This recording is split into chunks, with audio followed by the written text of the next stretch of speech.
How to talk about puberty with your kids. Having the puberty talk can feel nerve-wracking at times for both parents and children. If you're nervous about talking to your kids about puberty, there are ways to make it more beneficial and helpful. Instead of having one discussion about puberty, have various discussions about growing up and development with your children. Children can become fearful of puberty and changes based on what they hear or see, and you can help to calm them and dispel the myths. Be ready with accurate information and be available to support your children and answer their questions. Preparing your discussion.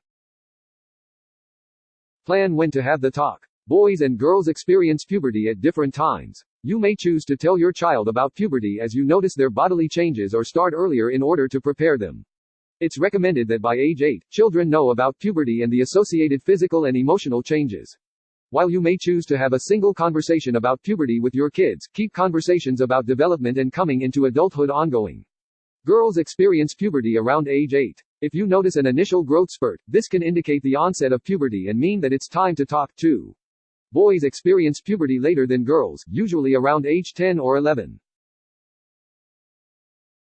Let them hear it from you. It's on you to open a discussion, so don't wait for your children to come to you with questions. If you're waiting for your child to come to you, you may be waiting forever.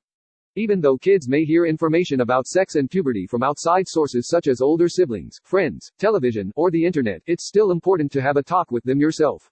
Give them reliable information that is valid and true, for often, children receive untrue or unreliable information about sex and puberty. They might hear something from an older sibling or friend that is outright wrong. Make sure they get good information about the changes ahead from you. Make the discussion fun. You may wish to plan an event around your discussion to make it more enjoyable for both you and your child. For example, take them out to lunch or dinner, go ice skating, or spend a day at the museum. Spend quality time together before or after the talk. Keep the discussion brief and then get back to having fun. You don't need to have a long, drawn-out conversation. You can always revisit the conversation later.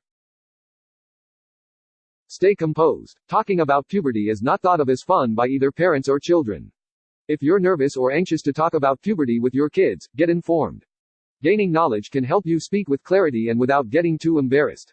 Stick with the facts if you're nervous. Try not to laugh or get embarrassed in front of your child. You want to normalize puberty without adding shame or embarrassment to it. Make sure that you keep breathing and keep your body relaxed and softened. Avoid pacing, clenching, or holding tension in your body in other ways. Gather some resources. You may wish to hand your child a pamphlet or book about what to expect with puberty. Get any books, pamphlets, videos, or other resources prior to sitting down with your child. You may want to give your child the name of a website they can check out, or go through the website together. If you want to use pictures, print them ahead of time. Gather a toolkit to help you explain things to your child. Find helpful resources through the internet or books. There are a number of websites with helpful information regarding puberty and how to talk to your child. You could also give your child a copy of the books, The Puberty Book, A Guide for Children and Teenagers, and It's Perfectly Normal.